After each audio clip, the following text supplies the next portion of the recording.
Hi guys and welcome back to the channel Deepak Yadav Education. Welcome to the Daily Hindu News and Editorial Analysis of 23rd of July 2024. तो guys आज है तारीख 23 जुलाई 2024 और है Tuesday. देखेंगे आज के द हिंदू कंप्लीट न्यूज़पेपर को एनालाइज करेंगे। बट लेक्चर में आगे बढ़ने से पहले अगर आपको इस लेक्चर का पीडीएफ चाहिए तो क्या करना है, सबसे पहले डाउनलोड करना है टेलीग्राम, देन उसके बाद जाके सर्च बॉक्स में टाइप करना Deepak Yadav education UPSC. As you can see guys आपको ये वाला चैनल मिल जाएगा, उस पर क्लिक करना और जाकर इस चैनल को ज्वाइन कर लेना। यहाँ से आप डेली बेसिस पे इस लेक्चर के पीडीएफ को डाउनलोड कर पाओगे। ना हमेशा की तरह हम लोग अपने लेक्चर को एक मैप के क्वेश्चन के साथ स्टार्ट करेंगे। तो आज आप सभी को मैप में जाकर देखना है बेरेंट सी को कहाँ पर है एग्जैक्टली लोकेटेड, इसको अच्छे से मैप में देखना, देन उसके बाद आकर नीचे कमेंट सेक्शन में टाइप करना, जिससे कि आप लोग इसको लंबे समय तक याद रख पाओगे। साथ ही साथ एक क्वेश्चन सॉल्व करेंगे जो कि यूपीएससी पैटर्न के ऊपर बेस्ड है। डेली बेसिस पे हम यहाँ पर एक प्रैक्टिस क्वेश्चन को भी सॉल्व करते हैं। दोस्तों याद होगा कल के वीडियो में मैंने आपको गारमेंट्स इंडस्ट्री के बारे में पढ़ाया था कि इंडिया का जो स्टेटस है टेक्सटाइल सेक्टर के मामले में वो कहाँ पर स्टैंड करता है और हमारा जो टेक्सटाइल सेक्टर है वो किस क्राइसिस से गुजर रहा है। उसी के बेसिस पे आज का प्रश्न है। प्रश्न यह है कि आपके पास में दो स्टेटमेंट्स हैं, बताना है दोनों में से कौन सा स्टेटमेंट सही है। पहला स्टेटमेंट बोलता है कि भारत सबसे बड़ा एक्सपोर्टर है गारमेंट्स का पूरे दुनिया में। दूसरा स्टेटमेंट बोलता है कि जो टेक्सटाइल सेक्टर है ये ऐसा सेक्टर है इंडिया में जिसको प्रोडक्शन लिंक्ड इंसेंटिव स्कीम के अंडर में कवर किया गया है। तो बताइए दोनों में से कौन सा स्टेटमेंट सही है। ऑप्शन नंबर है 1 ओनली, B 2 ओनली, C दोनों सही है या फिर D दोनों के दोनों गलत हैं। इसका सही आंसर सभी को नीचे कमेंट सेक्शन में देना है, एटलीस्ट सभी को उसमें पार्टिसिपेट करना है, जैसा मैं आप लोगों से डेली बेसिस पे बोलता हूँ। बाय द वे इसका जो करेक्ट आंसर है वो मैंने आपको टेलीग्राम पर प्रोवाइड करवा दिया है, वहाँ से भी आप इसको चेकआउट कर सकते हैं। और अगर वहाँ पर आंसर नहीं मिलता है तो भी कोई परेशान होने की ज़रूरत नहीं है, क्योंकि वीडियो के लास्ट में इसके करेक्ट आंसर का डिस्कशन हम लोग करेंगे। तो चलो शुभारंभ करते हैं और चलते हैं सबसे पहले थंबनेल वाले इंपॉर्टेंट आर्टिकल की तरफ। तो दोस्तों ये बहुत ही ज़्यादा इंपॉर्टेंट टॉपिक है, specially GS paper number 2 international relations के साथ में हम इसको लिंक करेंगे। लेकिन यार ये आर्टिकल पढ़ोगे ना तो सच में बहुत दुख होगा। सारी की सारी हदें पार हो चुकी हैं। दोस्तों हम बात कर रहे हैं सूडान की। सूडान में पिछले साल काफ़ी बड़े क्राइसिस शुरू हुए, जिसकी वजह से भारत ने भी ऑपरेशन कावेरी चलाया था, याद होगा। सूडान में फंसे लोगों को निकाला था, आगे मैं उसके बारे में बताऊंगा। तो दोस्तों उस क्राइसिस की वजह से महिलाओं को बहुत ही ज़्यादा भुगतना पड़ा है और सच में इस दर्द की ना कोई इंतहा नहीं है। और जब आप ऐसे आर्टिकल पढ़ोगे तो आपको पता चलेगा कि women forced to exchange sex for food in war ravaged and crisis stricken Sudan. Sudan में दोस्तों हालात इतने ज़्यादा भयंकर या इतने ख़राब हो चुके हैं कि जो महिलाएं हैं वो पेट भरने के लिए मजबूर हैं।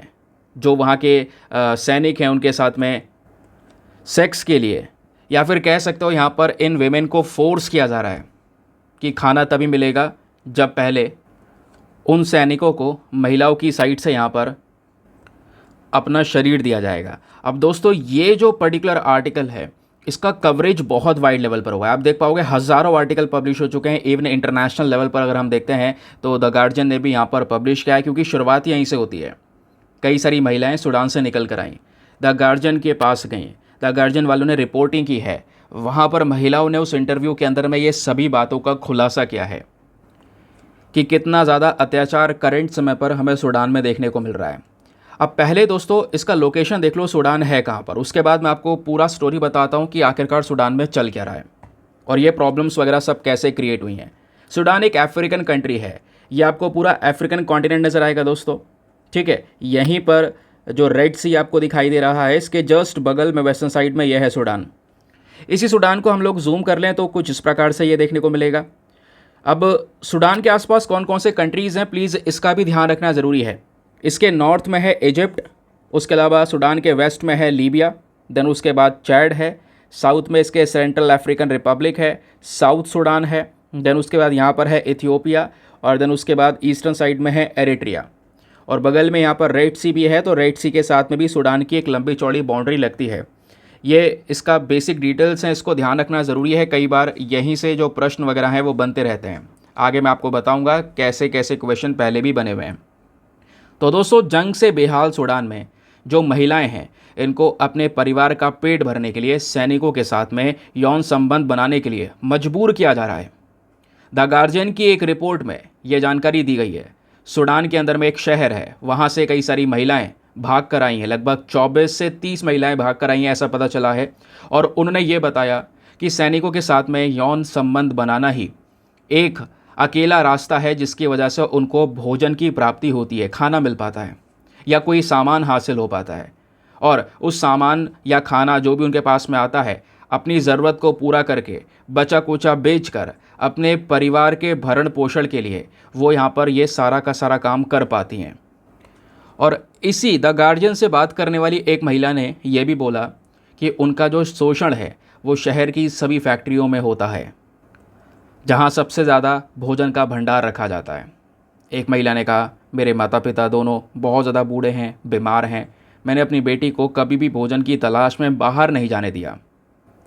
और वो खुद यहाँ पे सैनिकों के पास गई क्योंकि भोजन हासिल करने का एकमात्र यही तरीका था। ये सिनेरियो दोस्तों सूडान से निकल कर आ रहा है। फिर जितनी भी रिपोर्ट्स या डेटा है वो हमें ये बताता है कि महिलाओं का इस प्रकार का जो उत्पीड़न है ये सूडान के अंदर वहाँ पे जो सिविल वॉर छिड़ी थी, जो गृह युद्ध छिड़ा था, उसके तुरंत बाद ही शुरू हो गया, जिसमें इनके देश की जो सेना है, स्पेशली आरएसएफ, सबसे ज़्यादा खतरनाक यही है आरएसएफ, इन्हीं के थ्रू यहाँ पर ये हरकतें की जा रही हैं। इसकी फुल फॉर्म है रैपिड सपोर्ट फोर्सेस। तो दोस्तों यहाँ पर यही वो फोर्स है जो इस प्रकार की हरकतें कर रही है और इन्हीं की वजह से इतने सारे दंगे हो चुके हैं। मिलिट्री की वजह से यहाँ पर मिलिट्री आपस में भिड़ चुकी हैं, जो मिलिट्री के अलग अलग यूनिट्स होती हैं, जिसकी वजह से सूडान के अंदर जो ये युद्ध है वो अभी भी जारी है दोस्तों। और अभी तक कह सकते हैं हज़ारों लोगों की जान जा चुकी है। कोई जो रिपोर्ट्स अगर आप सर्च करोगे, जैसे गूगल पे मैंने सर्च किया, कई सारे गूगल आर्टिकल्स मिलेंगे जहाँ पर मेंशन किया जा रहा है कि अभी तक सूडान में मरने वालों की संख्या दोस्तों 1.5 लाख के पार जा चुकी है। ये अपना आप में बहुत बड़ा नंबर है। सूडान एक ऐसा देश बन चुका है जहाँ से बहुत सारे लोग बेघर हो चुके हैं। 11 मिलियन से ज़्यादा लोग करंट समय पर बेघर हो गए हैं। और बेघर होने के बाद में दोस्तों यहाँ पर इधर उधर भाग रहे हैं या उनकी ज़मीन वगैरह सब खत्म सी हो चुकी है। इस देश में पूरी तरह से अकाल पड़ चुका है। और दोस्तों ऐसे हालातों में यहाँ पर कि उनका जो ये पर्टिकुलर फोर्स है या ये यहाँ पे वहाँ के सैनिक हैं, वो इस तरीके की हरकत कर रहे हैं, महिलाओं को यहाँ पर फोर्स कर रहे हैं। वैसे अधिकतम जानकारी तो आपको मिल चुकी है, फटाफट थोड़ा सा और यहाँ पे रिवाइज कर लेते हैं छोटी मोटी चीज़ों को। और जो लास्ट ईयर हुआ है सूडान के अंदर, ज़रा उसके बारे में बात कर लेते हैं। ये सूडान के अंदर जो क्राइसिस लास्ट ईयर हुए दोस्तों, इसकी वजह से आपको याद होगा भारत ने ऑपरेशन कावेरी शुरू किया था। और इस ऑपरेशन कावेरी के तहत 3000 से ज़्यादा जो इंडियंस हैं जो सूडान के अलग अलग हिस्सों में फंसे थे, सूडान की कैपिटल है खार्तूम, वहाँ पे कुछ और प्रोविंसेस है जैसे दारफुर, यहाँ पर कई सारे इंडियंस फंसे थे, उनको निकाला गया था ऑपरेशन कावेरी के तहत। सूडान के मैप को देखोगे तो ये है वो, और यहीं पर ये रही इनकी कैपिटल खार्तूम। और जिसकी हम बात कर रहे थे वो है ये दारफुर रीजन, जहाँ पे बड़े बड़े डिस्प्यूट्स भी क्रिएट होते हुए नज़र आए। बराबर में यहाँ पे रेड सी है, ये हमने देख ही लिया है। और ध्यान रखिए नाइल नदी जो है ये भी पूरे सूडान को क्रॉस करती है। इस तरीके से यहाँ पर सूडान को क्रॉस करके निकलती है सीधा इजिप्ट में। ठीक है, अब सवाल यह है कि सूडान में यह हालात की शुरुआत कब से होती है। दोस्तों ये जो पूरा डिस्प्यूट हुआ, ये जो पूरा बवाल हुआ, इसकी शुरुआत हुई अप्रैल 2019 के अंदर में।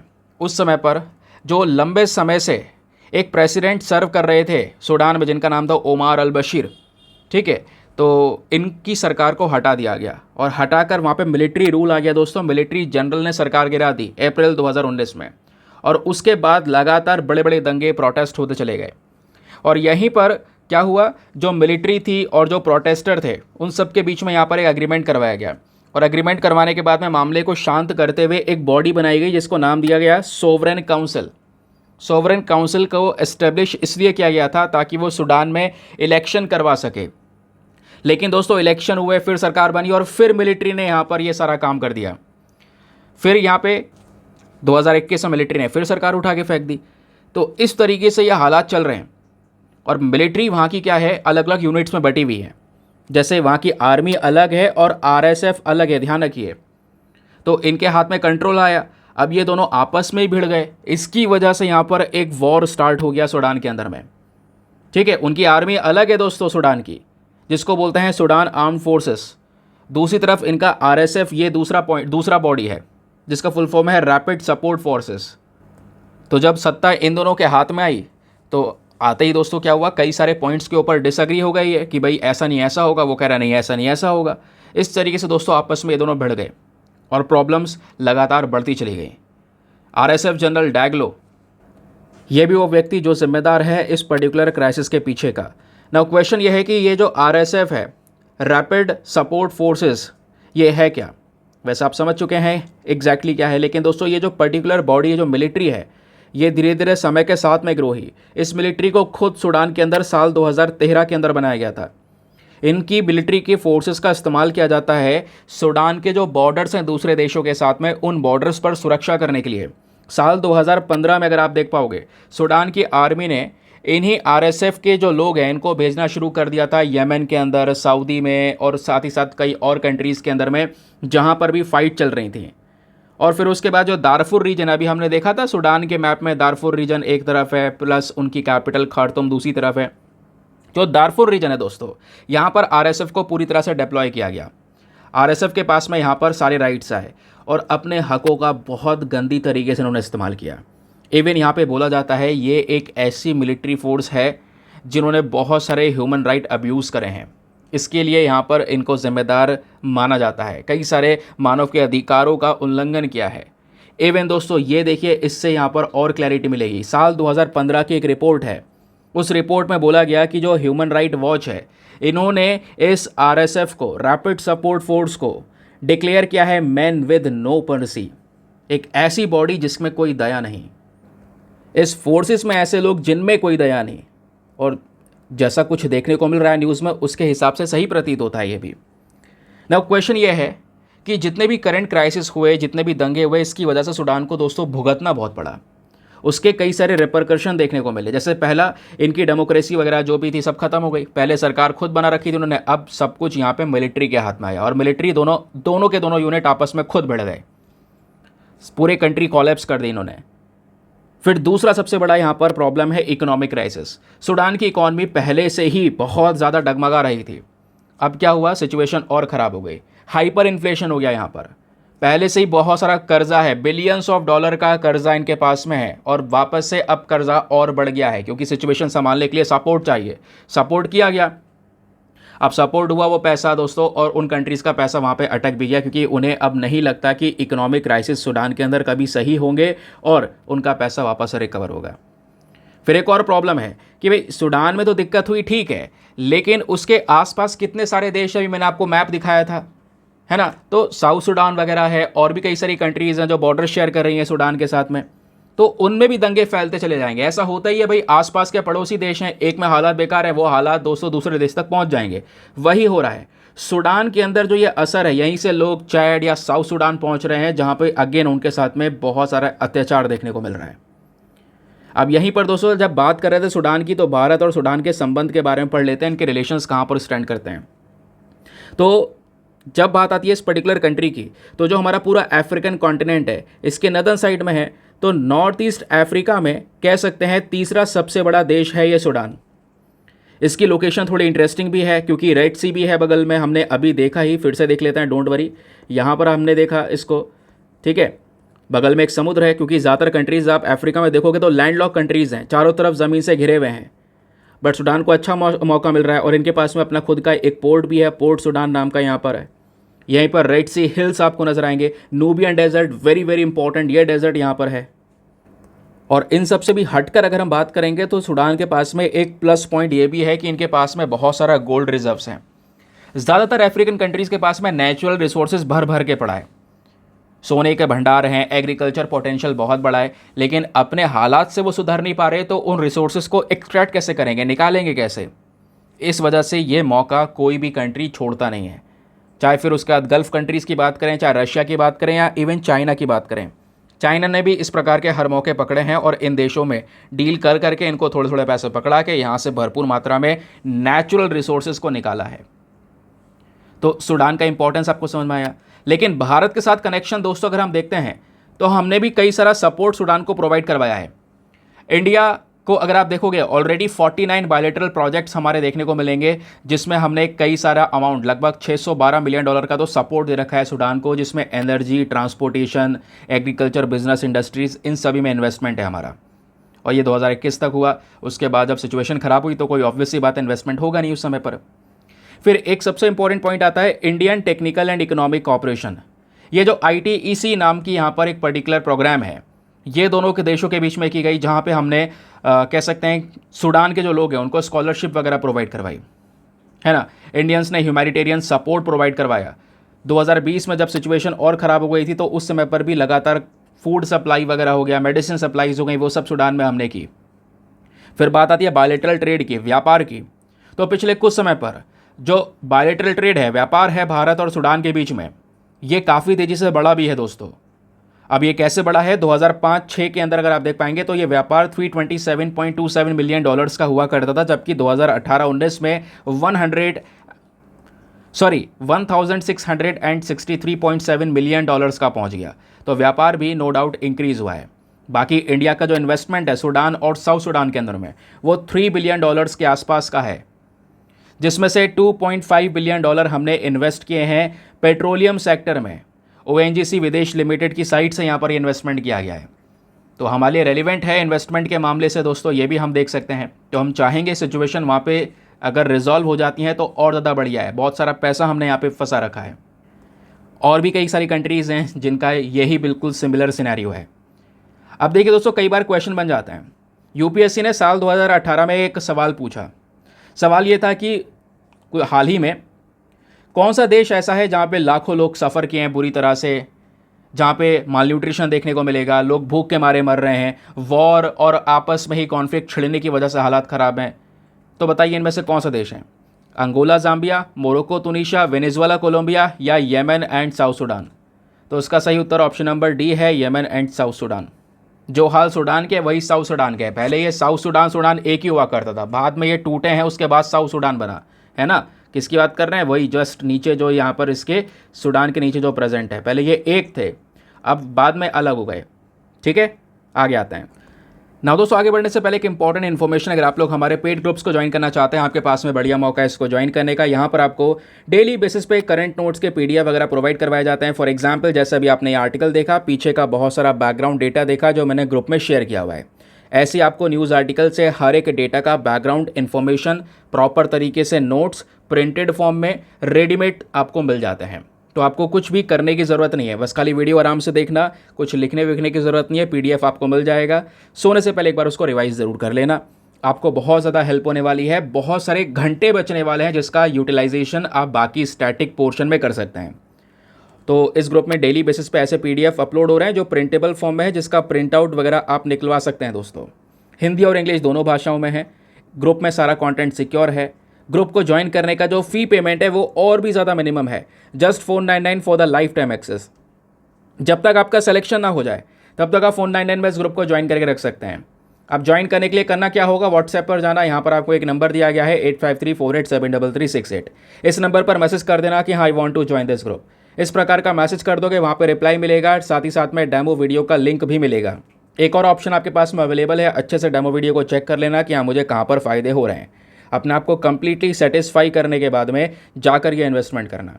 बाकी यार मेक श्योर ये ज़रूर करना, वीडियो पे जो लाइक का बटन है उसको प्रेस कर दो प्लीज़। 5000 लाइक्स का टारगेट होता है जिसको आप सभी लोग सपोर्ट कर सकते हैं। आगे आते हैं ना दोस्तों। आज के न्यूज़पेपर में पेज नंबर 1 पर आपको एक आर्टिकल देखने को मिलेगा। आज का जो दिन है ना, स्पेशली हम 23 जुलाई की अगर बात करते हैं तो ये हमारे लिए बहुत ही ज़्यादा इंपॉर्टेंट होने वाला है। रीज़न यह है, आज बजट आएगा दोस्तों, तो उसकी टेंशन मत लेना। कल आपको बहुत ही ज़्यादा शानदार तरीके से बजट का वीडियो मैं प्रोवाइड करवाऊंगा। ठीक है, पूरे बजट को आराम से डिस्कस करेंगे। लेकिन आपको पता होगा हर साल जब बजट आता है, तो इस बार बजट इतना लेट क्यों हो गया? देखिए, इस बार इलेक्शन थे। हर 5 साल में लोकसभा के इलेक्शन होते हैं। जिस साल इलेक्शन होता है उस दिन बजट लेट आता है। नई सरकार बनी है, उसके हिसाब से बजट यहाँ पर डिफाइन करा गया है। सिंपल, इतना क्लियर हो गया। अब दोस्तों, जैसे आपको पता होगा बजट से एक दिन पहले इकोनॉमिक सर्वे भी तो आता है ना। तो कल अगर आज बजट आएगा तो कल इकोनॉमिक सर्वे ऑलरेडी आ चुका होगा। तो वही यहाँ पर हम डिस्कस करने वाले हैं कि वाकई में कल इकोनॉमिक सर्वे आ चुका है दोस्तों, और उस सर्वे के अंदर में कई सारे एस्पेक्ट्स डिस्कस करे गए हैं। तो वो सब हम यहाँ पे बात करेंगे। अच्छा, एक सवाल और है जो कि आपको पता भी होना चाहिए, बेसिक सी चीज़ है भाई। इकोनॉमिक सर्वे और बजट में क्या फ़र्क होता है, अगर आपसे कोई पूछ ले तो? देखो, बजट क्या होता है कि भाई आप क्या कर रहे हो, मान लो एक पर्सन है जो कि सैलरी कमाता है, मान लो यहाँ पे उसकी 25,000 या 50,000 सैलरी है। अब उस सैलरी से यहाँ पर वो क्या करेगा, मान लो आज उसकी अगर सैलरी आ गई है 50,000 रुपये, तो उस सैलरी से वो आगे की प्लानिंग करेगा ना कि भाई इतना खर्चा मेरा इसमें होगा, इतना खर्चा मेरा इसमें होगा, इतना खर्चा इसमें होगा, इतना इतना यहाँ पे खर्चना है मुझे। यानी वो अपना बजट बना के चल रहा है। ठीक है, तो बजट बेसिकली क्या होती है, फ्यूचर के लिए होता है, फ्यूचर प्लानिंग की कहाँ कहाँ पर कितना कितना अमाउंट मुझको खर्चना है, कहाँ कहाँ पर कितनी कितनी ज़रूरत पड़ सकती है।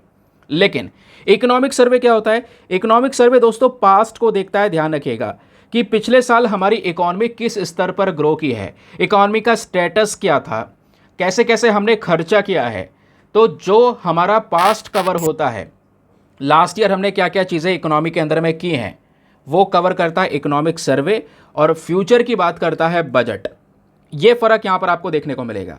अब क्योंकि इकोनॉमिक सर्वे पास्ट की बात करता है, तो सर्वे ने सबसे पहला पॉइंट यही बोला है कि जो हमारी इकॉनमी है दोस्तों वो 6.5 से लेकर 7% के आसपास ग्रो हो सकती है।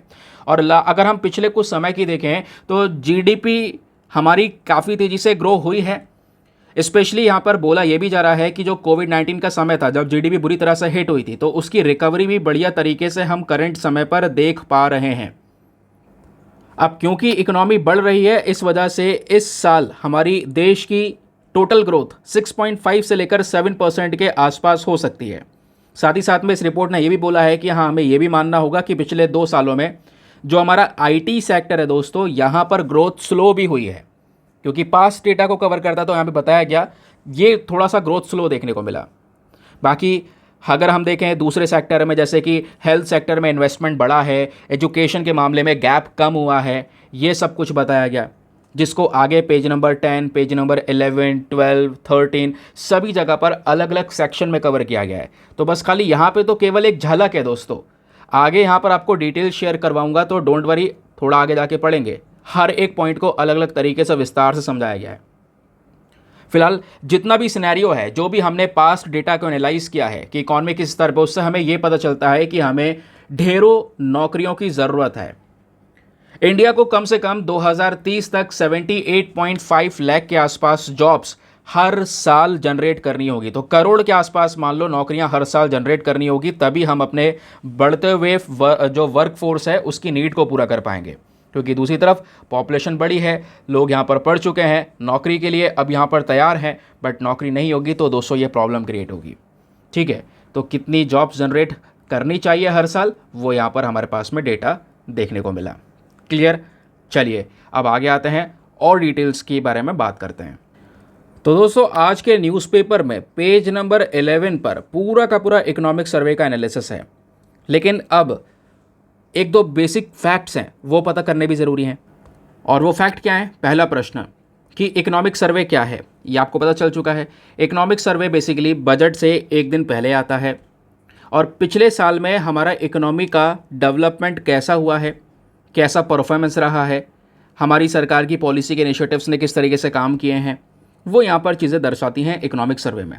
इकोनॉमिक सर्वे बहुत ज़्यादा ज़रूरी होता है देश के इकोनॉमिक स्ट्रक्चर को समझने के लिए कि भाई बजट तो आपने फ्यूचर प्लानिंग तो कर ली है, ठीक है, यहाँ पर पैसा खर्च आएगा, आप ये देखो पिछले साल काम सही हुआ है या नहीं हुआ है, तो उसके लिए इकोनॉमिक सर्वे की तो ज़रूरत पड़ेगी। और ये 2024 के सर्वे ने एग्रीकल्चर, इंडस्ट्री, सर्विस, इंफ्रास्ट्रक्चर, इन सभी सेक्टर्स को कवर किया है। इन सब सेक्टर में सरकार की लाई हुई पॉलिसी का इम्पैक्ट क्या पड़ा है, वो सब डेटा इस सर्वे में आपको देखने को मिलेगा। इकोनॉमिक सर्वे 2024 हो चुका है रिलीज। अब दोस्तों यहाँ पर बोला ये जा रहा है कि अब की बार के सर्वे में इंटरेस्टिंग की पॉइंट्स को कवर किया गया, जैसे देश की जीडीपी ग्रोथ है ना, टोटल जो हमारे देश की ग्रोथ इकोनॉमिकल ग्रोथ है उसका एनालिसिस देखने को मिलेगा। फिस्कल पॉलिसी देखने को मिलेगी, यानी कि सरकार का कमाई कितना हुआ, खर्चा कितना हुआ, घाटा कितना हुआ, कर्ज कितना है, वो सब देखने को मिलेगा। मॉनेटरी पॉलिसी रिव्यू देखने को मिलेगा, महंगाई वगैरह के ट्रेंड कैसे रहे हैं, इंटरेस्ट रेट क्या थे। फिर एक्सटर्नल सेक्टर देखने को मिलेगा, यानी फॉरेन एक्सचेंज रिजर्व्स कैसा रहा है हमारे देश का, एक्सटर्नल डेट कितना है, ट्रेड बैलेंस कैसा रहा है। फिर उसके बाद एम्प्लॉयमेंट एंड सोशल इंडिकेटर आपको देखने को मिल जाएगा, जहाँ पर हम एम्प्लॉयमेंट ट्रेंड्स को देखते हैं, रोज़गार का डेटा यहाँ पे कवर होता है, गरीबी, हेल्थ केयर या एजुकेशन के डेटाज कवर होते हैं। तो इकोनॉमिक सर्वे में अब की बार इन सभी स्पेशल डेटाज को कवर किया गया है, ये यहाँ पर आपने ध्यान में रखना है। ठीक है, चलिए अब आगे आते हैं। तो दोस्तों इस डेटा में बोला गया है कि इंडिया की जो इकॉनमी है अब की बार यहाँ पर जो female labour force participation rate है दोस्तों वो बढ़ा है, महिलाओं का योगदान इकॉनमी में हमको देखने को मिला है। ठीक है, तो ये हो पाया है क्योंकि अलग अलग स्कीम्स गवर्नमेंट के माध्यम से स्टार्ट की गई, जैसे जन शिक्षण संस्थान आपको देखने को मिल जाएगा, ये स्कीम है। उसके अलावा प्रधानमंत्री कौशल विकास योजना आपको देखने को मिलेगी। तो ऐसे कई सारी पर्टिकुलर स्कीम्स का यहाँ पर यूज़ किया गया है, जिसके बेसिस पे महिलाओं का पार्टिसिपेशन रेट नौकरियों में इंक्रीज़ हुआ है, जिसकी वजह से इकॉनमी में अब महिलाओं का रोल बढ़ चुका है। फिर दोस्तों यहाँ पे हमारा जो जेंडर बजट है उसका शेयर अगर आप देख पाएंगे तो बजट भी इंक्रीज़ कर दिया गया है 6.5% से। फिर यहाँ पे बोला गया कि ये जो बजट है लगातार बढ़ा है, जहाँ पे हमने दोनों ही जेंडर्स का ध्यान रखा है, दोनों के लिए काम कर रहे हैं। सर्वे ने बोला है अलग अलग प्रकार की स्किल्स प्रोवाइड करवाने की जो स्कीम्स हैं वो लेकर आई गई, महिलाओं को स्किल्स प्रोवाइड करवाया गया, उनको ट्रेनिंग प्रोवाइड करवाई गई प्रधानमंत्री कौशल विकास योजना के तहत में, और इस योजना के अंदर में लगातार पैसा खर्चा गया है। और केवल इतना ही नहीं, रूरल इंडिया का अगर हम ट्रेंड देखें, स्पेशली गांव वाले क्षेत्रों में भी देखें, तो फीमेल जो लेबर फोर्स पार्टिसिपेशन रेट है, महिलाओं का जो पार्टिसिपेशन है इस वर्किंग सेक्टर में, वो भी 37% से इंक्रीज हुआ। फिर सर्वे ने दोस्तों यहाँ पर यह भी बोला है कि जो डायरेक्ट पब्लिक इन्वेस्टमेंट है वो भी यहाँ पे हमको देखने को मिलेगा। उसके अलावा हमने अब की बार कहीं ना कहीं दूसरे कंट्रीज़ के जो मॉडल्स हैं उनको भी फॉलो किया हुआ है, जहाँ पे ऑस्ट्रेलिया का नाम आता है, अर्जेंटीना का, ब्राज़ील का, यूएस का नाम आता है। ये सभी कंट्रीज़ महिलाओं के पार्टिसिपेशन रेट को बढ़ाने के लिए हर एक प्रकार की जो स्कीम्स है उसके ऊपर में काम कर रही हैं। लेकिन बात केवल यही नहीं है, हमें और काम करने की ज़रूरत है। ये जो लेबर फोर्स पार्टिसिपेशन रेट है ये बढ़ा है नो डाउट, लेकिन उस स्तर पर नहीं बढ़ा जिस स्तर पर बढ़ना चाहिए था। फिर वही चीज़ यहाँ पे बोला जा रहा है कि जो हमारी इंटरनेशनल लेबर ऑर्गेनाइजेशन है उसके अकॉर्डिंग जो केयर सेक्टर है, जो देखभाली का सेक्टर आपको देखने को मिलेगा, यही सबसे ज़्यादा तेज़ी से ग्रो करने वाला सेक्टर है। यहीं पर इन्वेस्टमेंट्स भी लगातार हुए हैं और यहीं पर कई सारी जॉब्स जनरेट हुई हैं फीमेल्स के लिए, और आने वाले समय पर दुनिया भर में 475 मिलियन जॉब्स और भी जनरेट होने वाली हैं इस केयर सर्विस सेक्टर में। ठीक है, तो ये डेटा बोला गया। अब दोस्तों ये जो डेटा है ना, इसमें कोई ऐसा याद करने की या अलग से नोट्स बनाने की ज़रूरत नहीं है, क्योंकि इकोनॉमिक सर्वे का डेटा है, इसमें कोई ज़्यादा काम का डेटा आपको नज़र आएगा नहीं। जो भी है बस खाली थोड़ा थोड़ा ध्यान रखो। ये इसलिए मैं ध्यान रखवाने की कोशिश कर रहा हूँ आपको, क्योंकि आगे कोई एडिटोरियल वगैरह, आर्टिकल वगैरह पब्लिश होगा और यहाँ पे बोला जाएगा कि भैया इकोनॉमिक सर्वे में ये बोला लेकिन ऐसा है वैसा है, क्योंकि राइटर पॉइंट ऑफ व्यूज़ अपने खुद के देते हैं, तो वहाँ पर आपको समझने में आसानी होगी, इसलिए यहाँ पर मैं आपको कवर करवा रहा हूँ। लेकिन अभी बराबर में एक और आर्टिकल है, यहाँ पर बात हो रही है डिफेंस एक्सपोर्ट के मामले में। बोला गया कि इकोनॉमिक सर्वे के अंदर जो हमारे पिछले कुछ साल हैं वो डिफेंस के पर्सपेक्टिव से बहुत इंपॉर्टेंट रहे हैं। डिफेंस के मामले में भारत का पूरा सिनेरियो बदल चुका है। 2015 से लेकर 2019 के बीच में अगर हम देखेंगे तो भारत दूसरा सबसे बड़ा इंपोर्टर हुआ करता था। हम सबसे ज़्यादा हथियार को खरीदा करते थे अलग अलग देशों से, लेकिन हमने अपने देश में खुद प्रोडक्शन को बढ़ाना शुरू किया, उन हथियारों को खुद से बनाना शुरू किया, और बनाते बनाते दोस्तों आज यही डिफेंस प्रोडक्शन सेक्टर 2022-23 में 1,08,684 करोड़ का पहुंच गया, जिससे डिफेंस एक्सपोर्ट को भी बूस्ट मिला। सिंपल सी बात है भाई, आपने अपने देश में प्रोडक्शन को इंक्रीज़ किया है, अपनी रिक्वायरमेंट्स को पूरा करके आप उसको एक्सपोर्ट भी कर रहे हैं। तो जो चीज़ पहले हम इंपोर्ट कर रहे थे उसके बदले में पैसा बाहर जा रहा था, अब वही चीज़ हम एक्सपोर्ट कर रहे हैं, उससे पैसा कमा रहे हैं। तो ये एक बहुत बड़ा ट्रांजिशन हमको देखने को मिला। एक समय पर भारत यहाँ पे अगर आप देख पाओगे दोस्तों तो सबसे बड़े इंपोर्टर में काउंट हुआ करता था, और एक्सपोर्टिंग के मामले में हम 25वें नंबर पर थे। आज हमारा एक्सपोर्टिंग सेक्टर में काफ़ी सारा सुधार देखने को मिला है, वो चीज़ इस रिपोर्ट में कवर की गई है। और केवल दोस्तों उतना ही नहीं, उसके अलावा इन्होंने मेंशन किया है कि ये सब कुछ हो पाया है, हमारी डिफेंस इंडस्ट्री ग्रो हो पाई है, उसके पीछे का रीज़न है हमारे private sector, defence public sector undertakings हो गए, इनके एफर्ट्स बहुत सारे हैं। इन्होंने लगातार एफर्ट लगाए हैं डिफेंस एक्सपोर्ट्स को बढ़ाने के लिए। और फिर करंट समय पर 100 से ज़्यादा कंपनीज आज के समय पर काम कर रही हैं और अलग अलग आइटम्स को एक्सपोर्ट कर रही हैं अलग अलग देशों को। और क्या क्या चीज़ हम एक्सपोर्ट कर रहे हैं, तो उसमें आपके डॉर्नियर 22 एयरक्राफ्ट हो गया, artillery guns, BrahMos missile, Pinaka rocket launcher, radar, उसके अलावा सिम्युलेटर्स, आर्मर्ड व्हीकल्स, ये सभी चीज़ें दोस्तों हम एक्सपोर्ट कर रहे हैं अलग अलग कंट्रीज़ को। जहाँ पे हमारा मेन टारगेट है, हम आत्मनिर्भर भारत की तरफ बढ़ रहे हैं। खुद से चीज़ों को प्रोड्यूस कर रहे हैं, खुद का डिज़ाइन बना रहे हैं, उसमें डेवलपमेंट हो रहा है, मैन्युफैक्चरिंग हो रहा है, वही चीज़ें हम एक्सपोर्ट कर रहे हैं, जिसमें अलग अलग देशों को हमने एक्सपोर्ट भी किया है। ब्रह्मोस मिसाइल फिलीपींस को एक्सपोर्ट किए हैं, वो आपने यहाँ पर देखा ही होगा। ऐसे कई आइटम्स हम कई देशों को एक्सपोर्ट करते हुए नज़र आते हैं। ठीक है, बात क्लियर हो गई। चलिए आते हैं नेक्स्ट आर्टिकल पर। अब अगला आर्टिकल भी हमारे इकोनॉमी के पॉइंट ऑफ व्यू से इंपॉर्टेंट है, वही सेम पेज पे चल रहे हैं, इकोनॉमिक सर्वे का ही डिस्कशन हो रहा है। तो सर्वे में 3 आर्टिकल हमने कवर कर लिए, ये चौथा है, शायद लास्ट भी है। अब यहाँ पे क्या बोला जा रहा है ज़रा ये समझिए दोस्तों। एमजी नरेगा स्कीम के बारे में तो आपने सुना होगा, Mahatma Gandhi national rural employment guarantee scheme के बारे में अभी डिस्कस करेंगे। लेकिन पहले एक बात सुनो यार, चैनल को सब्सक्राइब आप नहीं करते बहुत से लोग, मेक श्योर क्या करो यार, सब्सक्राइब के बटन पे प्रेस क्या करो।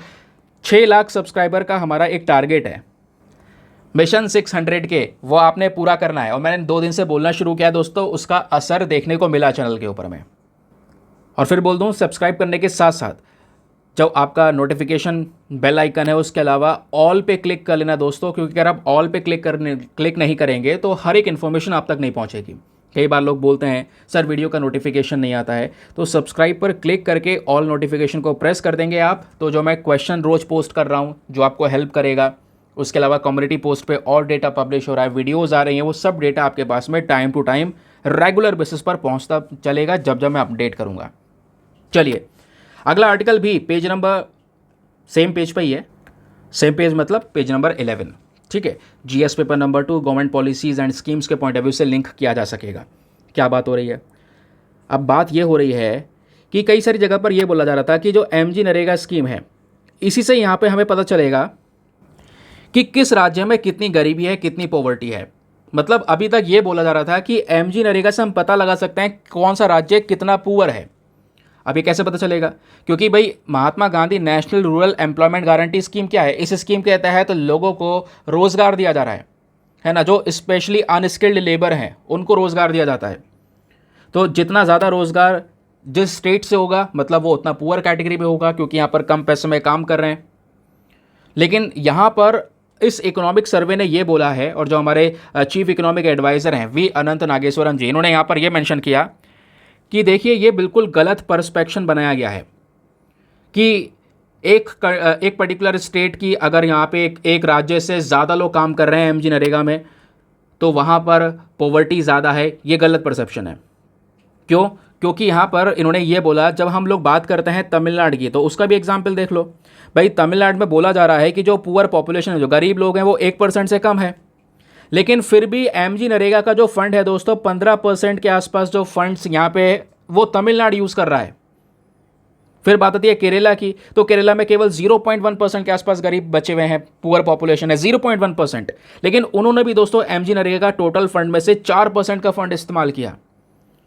फिर जबकि यहाँ पर एक परसेप्शन ये कहता है कि पुअर स्टेट में आपका यूपी आ जाता है, बिहार आ जाता है, लेकिन यूपी बिहार में दोस्तों सेक्शन पूरा उल्टा ही देखने को मिला।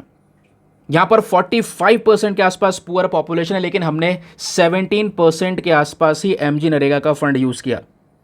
तो यही बोल रहे हैं, यानी जो एक मतलब व्यू सेट कर दिया गया है कि एक पुअर स्टेट वही है जहाँ पे सबसे ज़्यादा एमजी नरेगा की जॉब डिमांड है, तो ऐसा नहीं है भाई। तो फिर तमिलनाडु में इतना पैसा कैसे खर्च जा रहा है 15% के आसपास, जबकि उत्तर प्रदेश बिहार में 17% के आसपास यहाँ पे फंड्स यूटिलाइज़ किया गया है।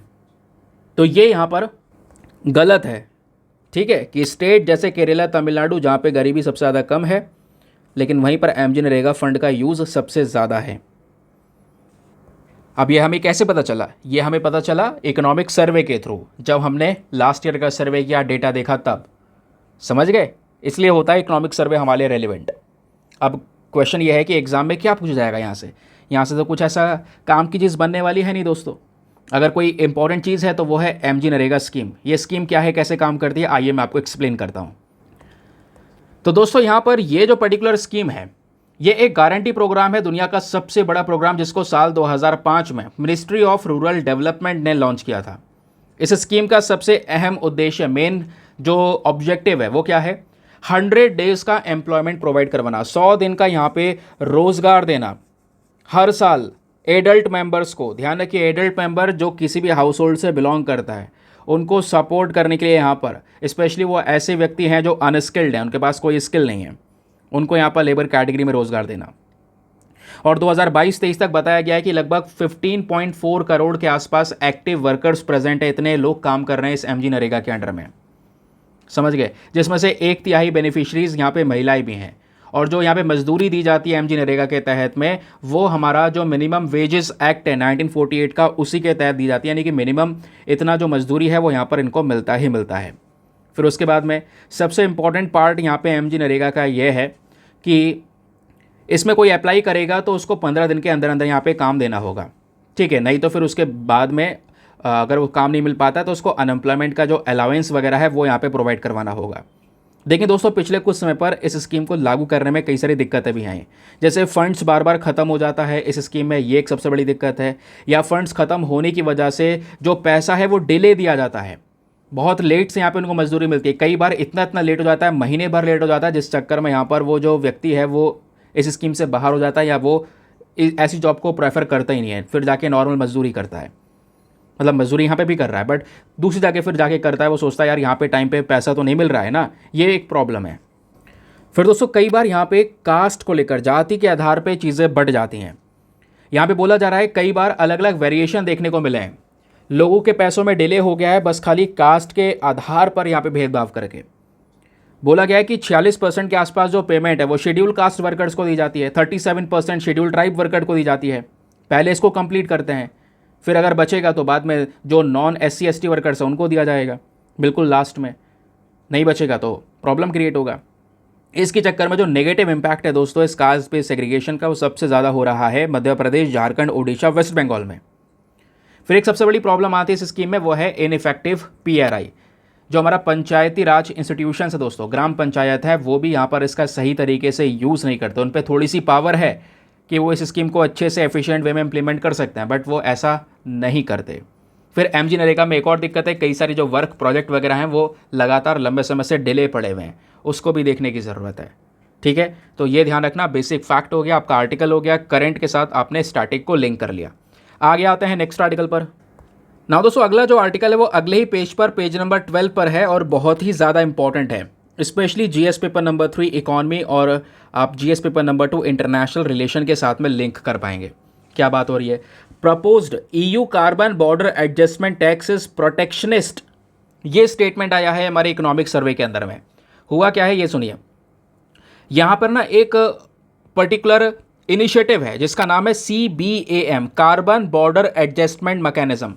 ये इनिशिएटिव किसका है? भारत का नहीं है, ये यूरोप का है, ध्यान रखिए, यूरोपियन यूनियन का, जिसमें टोटल 27 देश आपको देखने को मिलेंगे। उन्होंने इस प्रकार का इनिशिएटिव शुरू किया, लेकिन इस इनिशिएटिव से धक्का या झटका दोनों कह लो, दोनों हमें ही लगने वाला है। उसके पीछे का रीज़न क्या है आगे आपको बताऊंगा। लेकिन दोस्तों पहले ये जानिए हम इसकी चर्चा कर क्यों रहे हैं अचानक से। अचानक से इसलिए कर रहे हैं क्योंकि इकोनॉमिक सर्वे के दौरान इसका डिस्कशन हुआ। डिस्कशन ये हुआ कि यूरोपियन यूनियन आज के समय पर प्रोटेक्शनिज्म जैसा कॉन्सेप्ट अपना रहा है, अपनी इकोनॉमी को बंद कर रहा है, अपने आपस में व्यापार करेंगे, ज़्यादा एक्सपोर्ट इंपोर्ट नहीं करेंगे, उसी को बोलते हैं प्रोटेक्शनिज्म। और ये जो CBAM नाम का प्रोग्राम लेकर आए ये बहुत खतरनाक है दोस्तों। ये प्रोग्राम इंप्लीमेंट होगा कब से? 1 जनवरी 2026 से। और इस प्रोग्राम के तहत क्या बोला गया है? इस प्रोग्राम के तहत यहाँ पर यूरोपियन यूनियन ये बोलता है कि हम दुनिया से पोल्यूशन को कंट्रोल करना चाहते हैं, और पोल्यूशन कंट्रोल करने के लिए उन्होंने एक नया इनिशिएटिव स्टार्ट किया जिसको नाम दिया गया कार्बन बॉर्डर एडजस्टमेंट मैकेनिज्म। अब ये क्या होगा? अब देखो होता यह है, यूरोपियन यूनियन में जो 27 देश हैं ये दुनिया भर से व्यापार करते हैं। अब यार व्यापार करते हैं तो भारत भी कई सारी चीज़ें इनको एक्सपोर्ट करता है और इनसे इंपोर्ट करता है।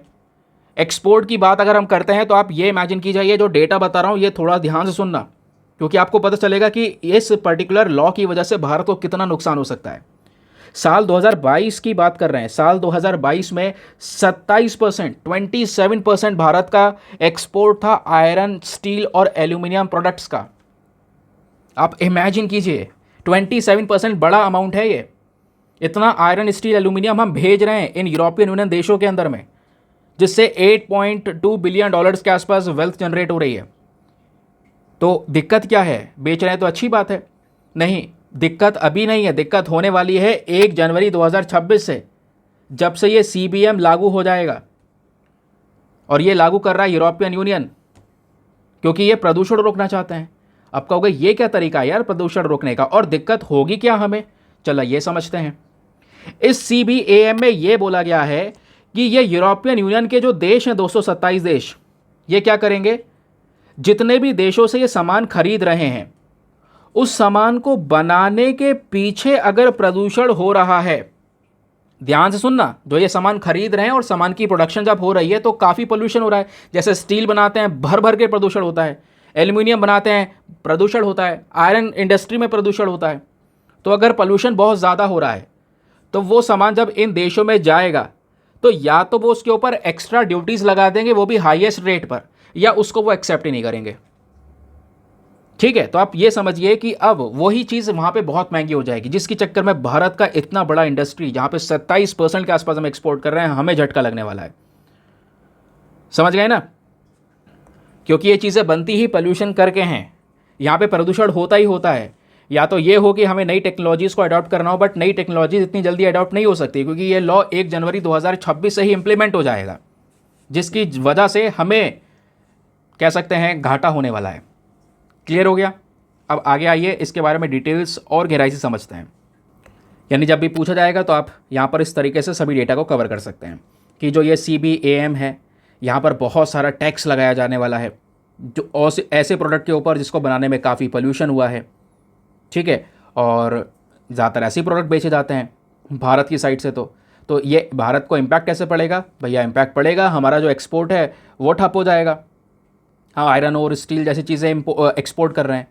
उसके अलावा ये इस प्रकार का कार्बन टैक्स और भी कई सारा सामान पे लेंगे, steel, aluminium, cement, fertiliser, hydrogen, electricity, सब पे टैक्स वसूलने की कोशिश करेंगे जिस पे प्रदूषण होता है। तो क्या हम ये एक्सपोर्ट कर पाएंगे? नहीं कर पाएंगे। अगर एक्सपोर्ट करेंगे तो टैक्स भी भरना पड़ेगा, एक्सपोर्ट महंगा हो जाएगा और एक्स्ट्रा पैसे जा रहे होंगे, हमारी जो पहले कमाई हो रही थी उसमें से थोड़ा और काट के देना पड़ेगा। अब वो प्रोडक्ट वहाँ पे जाके उस देश में और महंगा हो जाएगा। अब महंगा होने के बाद वो किस तरीके से बिकता है, नहीं बिकता है, वो यहाँ पे प्रॉब्लम देखने को मिलेगी। तो वही एक्सप्लेन किया गया है कि अगर हमें सिचुएशन को संभालना है तो हमें नई टेक्नोलॉजीज़ को अडॉप्ट करना होगा, जहाँ पे ये जो एमिशंस होते हैं, पोल्यूशन होते हैं आयरन, स्टील और एल्यूमिनियम इंडस्ट्री से, इसको थोड़ा सा कंट्रोल किया जा सके। फिलहाल देखेंगे आगे क्या होता है। नाउ अब दोस्तों आते हैं हम लोग अपने पेज नंबर 6 पर। अब पेज नंबर 6 हमारा आज का एडिटोरियल डिस्कशन होने वाला है, और एडिटोरियल में आपके सामने इकलौता एडिटोरियल दिख रहा है जो काम का है। बगल में इसके आर्टिकल वगैरह हैं, ये हमारे काम के नहीं है। प्रेसिडेंट US के, आपको पता होगा जो बाइडेन, वो इलेक्शन नहीं लड़ेंगे नेक्स्ट इलेक्शन, उसके बजाय यहाँ पर कमला हैरिस आने वाली हैं। तो वो सब चीज़ें एक्सप्लेन की गई हैं, वो हमारे इतनी काम की नहीं है। इस साल इलेक्शन वैसे होने ही हैं यहाँ पर US के, वो एंड वक्त पर देखा जाएगा। फिलहाल एक लौता आर्टिकल जो काम का, एडिटोरियल काम का है हमारा, वो आपकी स्क्रीन पर चल रहा है। आइए इसको एक्सप्लेन करेंगे बहुत ही शानदार तरीके से। मैं पॉइंट टू पॉइंट हर एक बातें आपको बता दूंगा। देखिए, एडिटोरियल हर रोज़ इंपॉर्टेंट नहीं होता है। जैसे आज काम का है तो आज मैं आपको बता रहा हूँ, हीट वेव से रिलेटेड है, अच्छे से सुनना क्योंकि आज का मेंस का क्वेश्चन भी इसी आर्टिकल के ऊपर बेस्ड है। तो एक है ईश्वर चौधरी, दूसरे हैं बालाकृष्णा पाड़ी, देन है यहाँ पर गीता लक्ष्मी मोहापात्रा। 3 पर्सनैलिटीज़ ने मिलकर यहाँ पर इस एडिटोरियल को लिखा है। अब यहाँ पे राइटर क्या एक्सप्लेन करना चाहते हैं आपको हेडिंग से पता चल जाएगा। Heat stress is more than a degree of concern. पता चल चुका है भैया, यहाँ पे हीट स्ट्रेस, गर्मी की बात हो रही है, हीट वेव्स की बात हो रही है। तो environmental perspective GS paper number 3 के पॉइंट ऑफ व्यू से इंपॉर्टेंट आर्टिकल हमारे लिए होने वाला है। चलिए जी, राइटर क्या बोलते हैं, आइए पॉइंट टू पॉइंट डिस्कस करते हैं। सबसे पहले पैरा में यहाँ पर मेंशन किया जा रहा है जो हमारा एशिया और पैसिफिक रीजन है दोस्तों, एशिया और पैसिफिक, ये दोनों रीजन सबसे ज़्यादा इकोनॉमिक लॉसेस को एक्सपीरियंस कर रहे हैं और आगे और भयंकर एक्सपीरियंस करेंगे इस गर्मी की वजह से। राइटर ये बोलते हैं पिछले कुछ समय पर क्लाइमेट चेंज और एनवायरमेंटल डिग्रेडेशन ने लगातार, यानी गर्मी जो बढ़ रही है, टेम्परेचर बढ़ रहा है, इसकी वजह से जो हमारे वर्कर्स हैं दुनिया भर में, इनकी हेल्थ खराब हो रही है, उनकी सेफ्टी के ऊपर इम्पैक्ट पड़ रहा है। जो ये गर्मी का स्ट्रेस है, ये लेबर की एफिशिएंसी को कम कर रहा है, उनकी प्रोडक्टिविटी को कम कर रहा है। अब प्रोडक्टिविटी कम हो रही है, गर्मी में वो जैसे काम कर पा रहे थे वैसा काम नहीं कर पा रहे, उनकी वर्किंग आवर कम हो रहे हैं, जिस चक्कर में उनको एक अच्छा रोज़गार नहीं मिलेगा। जितने भी वर्कर हैं वो करंट समय पर जो बढ़ती हुई गर्मी है इसकी वजह से प्रॉब्लम फेस कर रहे हैं, और कई बार वो व्यक्ति उस गर्मी में काम ही नहीं कर पाता। अब काम नहीं करेगा तो ऑब्वियस सी बात है कोई उसको पैसा देगा, नहीं देगा, तो वो फाइनेंशियल कंस्ट्रेंट्स को भी फेस कर रहा है। फिर राइटर ने यहाँ पे आगे बताया कि जो मेन हेल्थ इफेक्ट है, यानी इस गर्मी का जो असर है वो वर्कर्स पे वाकई में पड़ रहा है यार। तभी तो वो काम नहीं कर पा रहा है, या उससे मेहनती कोई दूसरा है, मैं नहीं मानता उससे कोई मेहनती है। तो जो हेल्थ इफेक्ट्स है हीट स्ट्रेस के वर्कर्स के ऊपर में, उसमें सबसे पहला आता है heat stroke, heat cramps, cardiovascular disease, heart से रिलेटेड बीमारियां हो रही हैं, किडनी इंजरी, फिजिकल इंजरी। उसके साथ साथ जो हमारा आईपीसीसी है, that is inter governmental panel on climate change, इन्होंने ये बोला कि अगर हमें एक नॉर्मल फिजियोलॉजिकल एक्टिविटी को मेंटेन करके चलना है, तो जो हमारी बॉडी का टेम्परेचर है, मतलब जो टेम्परेचर में हमारी बॉडी रह रही है वो रफली 37 डिग्री सेल्सियस सही है, लेकिन टेम्परेचर अगर 1 डिग्री से भी बढ़ेगा, 38 डिग्री भी हो जाएगा, तो इसका इफेक्ट सीधा हमारे दिमाग पे चढ़ने लगता है। वो गर्मी दिमाग पे चढ़ती है, फिर उसका असर हमारी फिजिकल कैपेबिलिटीज़ पर होती हैं। और जो हमारी लाइफ के अंदर अलग अलग स्टेजेस हैं, यहाँ पर महिलाएं अलग अलग सेक्टर्स के अंदर में काम कर रही हैं। एग्रीकल्चर सेक्टर में आपको कई सारी महिलाएं देखने को मिलेंगी, कई बार प्रेगनेंसी की स्टेज में भी वो काम कर रही होती हैं, तो उस दौरान उनके लिए बहुत बड़ा टेंशन है ये हीट वेव।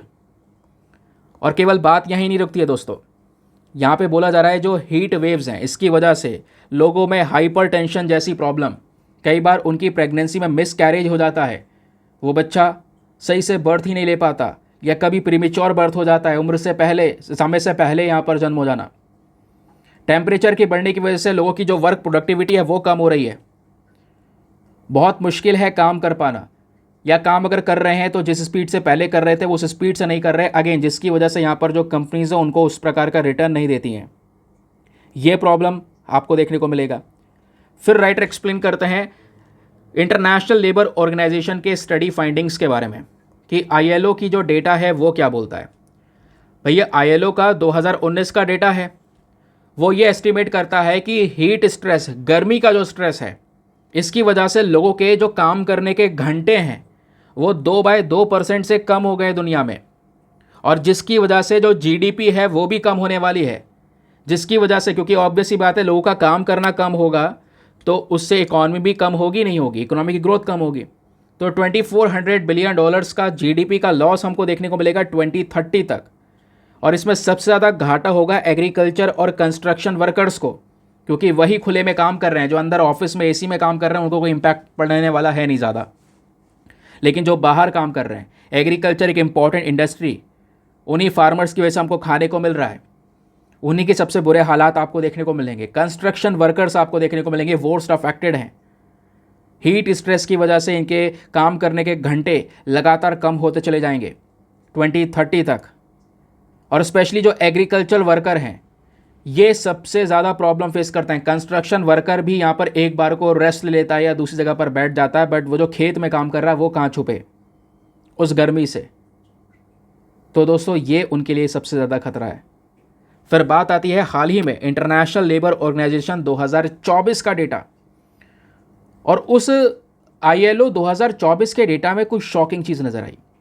शॉकिंग ये है, इनका एस्टिमेशन है कि लगभग 2.41 जो बिलियन वर्कर्स हैं दुनिया भर में वो एक्सपोज हो चुके हैं टुवर्ड्स दी एक्सट्रीम हीट, यानी कि इस हीट की चपेट में, इस गर्मी की चपेट में आ चुके हैं, और जिसकी वजह से लगभग 18 से 20 हज़ार लोगों की हर साल जान जा रही है। नंबर कम नहीं है ये।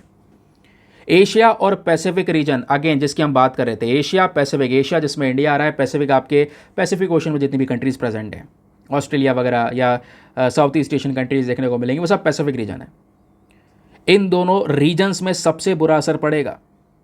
बोला गया है 1995 में, 1995 में अगर हम देखते हैं तो इस जगह की जो जीडीपी है दोस्तों वो यहाँ पर काफ़ी अच्छी हुआ करती थी, बट अभी 2030 तक क्लाइमेट चेंज की वजह से 2.3% की जीडीपी कम हो जाएगी इसी गर्मी की वजह से। प्रोजेक्शन तो ये भी बोलते हैं सबसे बुरा असर पड़ेगा थाईलैंड, कंबोडिया और इंडिया के ऊपर। इनकी जीडीपी लगातार डिक्लाइन होगी। 2030 तक 5% का घाटा देखने को मिल सकता है। 5% बहुत होता है टोटल जीडीपी का। अब बात आती है कि भाई एशिया और पैसिफिक में जब इतने ज़्यादा एक्सेप्शनल हालात देखने को मिलेंगे तो यहाँ पर स्ट्रेस जो इम्पैक्ट है वो कोई यूनिफॉर्म नहीं है। ऐसा नहीं है गर्मी की वजह से जो असर पड़ेगा सब पे एक साथ पड़ेगा, नहीं, सब पे अलग अलग प्रकार का असर पड़ेगा। किसी पे ज़्यादा होगा, किसी पे कम होगा, सिंपल सी बात है यार। फिर इन्होंने मेंशन किया कि यहाँ पर कम से कम आने वाले समय पर 5% वर्किंग आवर्स कम होने वाला है सदर्न एशिया में, वेस्टर्न अफ्रीका में, उसके अलावा यूरोपियन रीजन्स में। तो कहने का मतलब है इसका असर केवल एशिया और पैसिफिक तक ही नहीं है दोस्तों, एशिया पैसिफिक के साथ साथ यूरोप, सदर्न एशिया, अफ्रीका तक यहाँ पर इसका असर जा चुका है। इसमें भी आपका सदर्न एशिया, सब सहारा अफ्रीका, ये भी सबसे ज़्यादा प्रॉब्लम फेस करने वाले हैं। ये वो रीजन है जो दुनिया के सबसे पुअर पॉपुलेशन के साथ में आते हैं, जहाँ पे गरीबी अपने उच्च स्तर पर है। अभी हमने सूडान वगैरह की बात की थी। तो ये कंट्रीज़ वो हैं जहाँ पर अगेन प्रोडक्टिविटी लगातार कम होती चली जाएगी और यहाँ पे बुरा असर उनके वर्क फोर्स पर पड़ेगा, क्योंकि काम करने को अवेलेबल नहीं होंगे और काम के लिए घंटे लगातार कम हो रहे होंगे, जिसकी वजह से जो लेबर के आवर्स, प्रोडक्टिविटी कम होगी। इसकी वजह से उनका जो फाइनेंशियल स्टेटस है वो भी कमज़ोर होगा। ठीक है, और इसी बढ़ती हुई गर्मी का दोस्तों एक मेन इम्पैक्ट पड़ने वाला है हमारे सस्टेनेबल डेवलपमेंट गोल्स के ऊपर में। पता है ना, टोटल हमारे पास में 17 सस्टेनेबल डेवलपमेंट गोल्स हैं। तो उन 17 गोल्स के ऊपर सबसे बुरा असर पड़ेगा यार। फिर बात आती है इंडिया के अंदर इसका इम्पैक्ट क्या पड़ सकता है। तो इंडिया ऑलरेडी इस प्रॉब्लम से गुजर रहा है, दुनिया गुजरने वाली है, हम प्रॉब्लम से निकल रहे हैं। ठीक है, मतलब प्रॉब्लम में हम चल रहे हैं अभी के समय पर। तो 2030 तक लगभग 160 मिलियन से लेकर 200 मिलियन जो इंडिविजुअल्स हैं वो हर साल एक खतरनाक हीट वेव को फेस करेंगे। अप्रॉक्सीमेटली 34 मिलियन के आसपास जो इंडिया में लोग हैं उनकी जॉब जाने वाली है, क्योंकि उनकी प्रोडक्टिविटी कम हो जाएगी इस गर्मी के स्ट्रेस की वजह से। फिर एक स्टडी हुई है वेस्ट बंगाल के अंदर, जहाँ पर यह बोला गया कि जो टेम्परेचर है 1 डिग्री सेल्सियस अगर इंक्रीज़ होता है तो यहाँ पर अप्रॉक्सीमेटली 2% के आसपास फीमेल जो ब्रिक मेकिंग वर्कर्स हैं की प्रोडक्टिविटी भी यहाँ पर कम होगी। इंडिया एक ऐसा देश है जो ऑलरेडी इस प्रकार के गर्मी के स्ट्रेस को झेल रहा है। 1995 में हमने 4.3% के आसपास वर्किंग घंटे खो दिए गर्मी की वजह से, और 2030 तक ये 5.8% तक हो सकता है, ये एक्सप्लेन किया गया। फिर उसके साथ साथ भारत जो है एक बहुत बड़ा डिक्लाइन फेस कर सकता है फुल एम्प्लॉयमेंट के अंदर में 2030 तक। हम रोज़गार बढ़ाने की बात कर रहे हैं, यहाँ पे रोज़गार कम होता हुआ नज़र आ रहा है। जो इनफॉर्मल वर्कर्स हैं स्पेशली, जिनकी नौकरी का भी कोई पता नहीं है, वो यहाँ पर फिर भी काम करेंगे यार, कुछ भी हो, पेट पालना है, परिवार पालना है, तो उसके लिए यहाँ पर वो हेल्थ को अपनी रिस्क में डालेंगे, जिसमें दिक्कतें बहुत फेस करनी होगी उन्हें। लेकिन यहाँ पे हमारा एक कर्तव्य बनता है, गवर्नमेंट का कर्तव्य बनता है कि वो यहाँ पर कुछ मिटिगेशन मेजर्स का इस्तेमाल करें, कुछ यहाँ पर नेशनल प्रोग्राम स्टार्ट करे जाएं, जहाँ पर हम इस प्रकार का जो स्ट्रेस है, हीट स्ट्रेस वर्कर्स के ऊपर जो पड़ने वाला है, उसको थोड़ा कंट्रोल कर सकें। क्योंकि हमें आज से पता है कि हाँ कुछ सालों बाद ये गर्मी लगातार बढ़ेगी। इस साल हमने असर देखा, अभी देख भी रहे हैं, तो अभी से कुछ कदम लेने की कोशिश करेंगे, तभी आगे जाके ये हो पाएगा।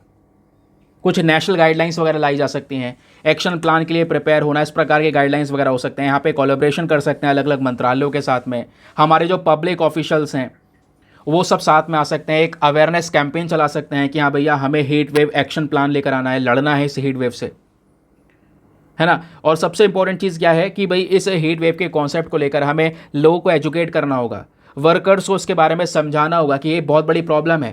पहली बात, आप आदत डाल लीजिए अपने बॉडी को प्रॉपर हाइड्रेट रखने के लिए। आपके बॉडी में प्रॉपर मात्रा में पानी होना चाहिए, क्योंकि जितनी गर्मी होगी और बॉडी हाइड्रेट नहीं होगी तो उससे यहाँ पर आपका ब्रेन चोक होगा। वर्क शेड्यूल्स को मेंटेन करना, हर एक प्रकार की जो इंपॉर्टेंट ज़रूरी मेडिकल ज़रूरतें हैं उसको यहाँ पर प्रोवाइड करवाना, ये हमारा काम होना चाहिए।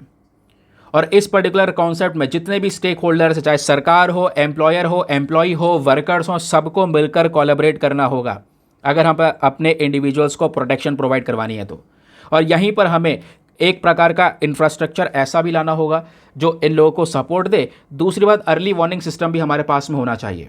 ऐसा सिस्टम कि अगर वेदर इवेंट्स बहुत ही ज़्यादा ख़राब होने वाले हैं तो उसके बारे में हमको जानकारी मिले, अर्ली वार्निंग मिले। इस चक्कर में हम लोगों को इस हीट स्ट्रेस या हीट वेव से बचा लें, क्योंकि गर्मी की वजह से लोग, एक इंसान की जान जाना, अगेन ये कितना सुनने में यार गंदा लगता है।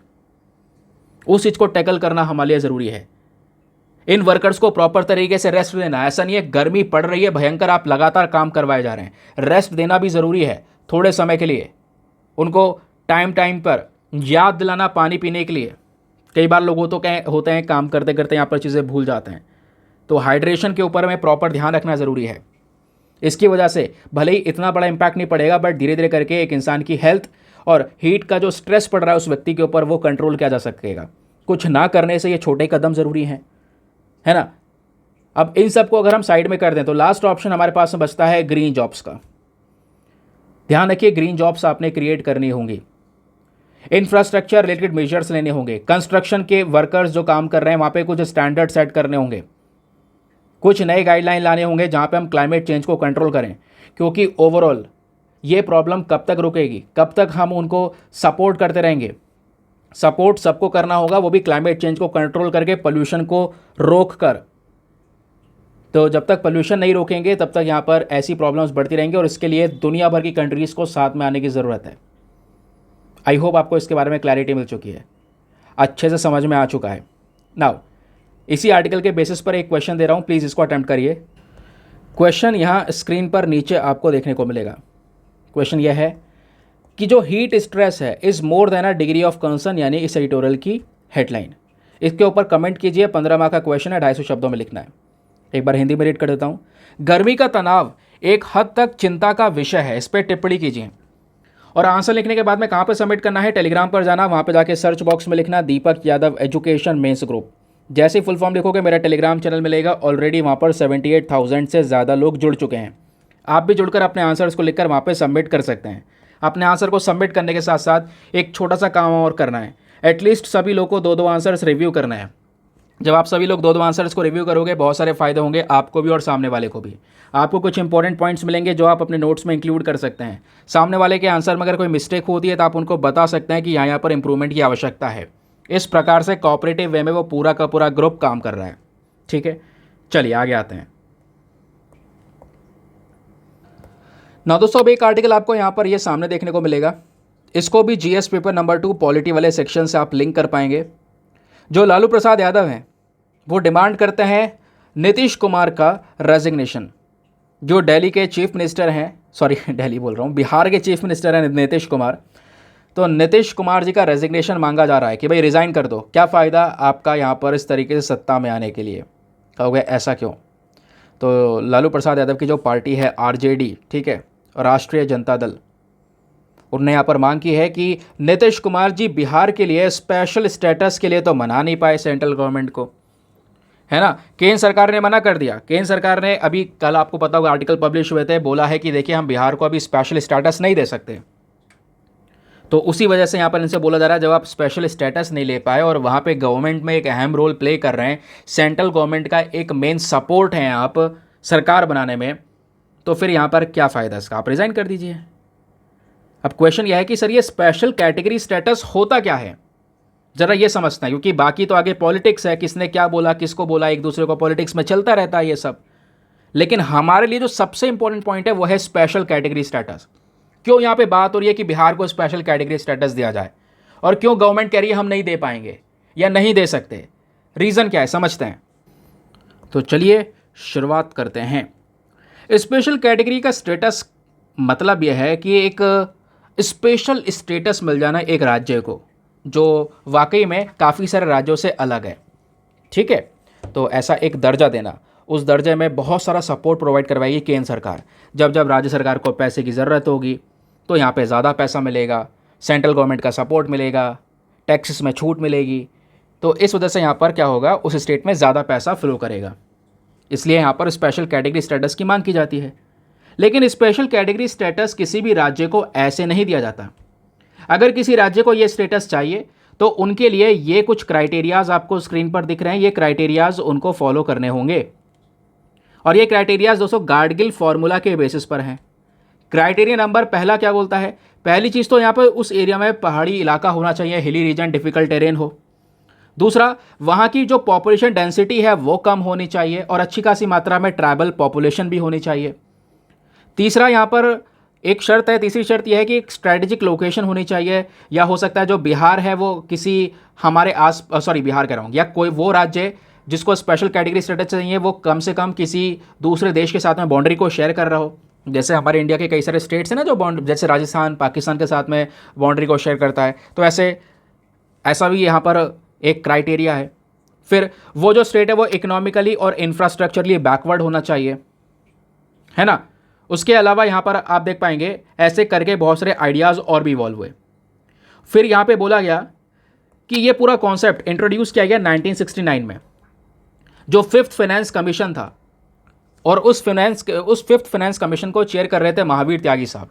उन्होंने रिकमेंडेशन दिया, उनके रिकमेंडेशन के बेसिस पर स्पेशल कैटेगरी स्टेटस का आइडिया आया। और ये आइडिया स्पेशली उन राज्यों के लिए था जो बैकवर्ड स्टेट्स हैं, जैसे मैंने बोला जहाँ पहाड़ी इलाका है या पॉपुलेशन बहुत कम है, बैकवर्ड एरियाज़ हैं, तो उनके लिए यहाँ पर ये लाया गया।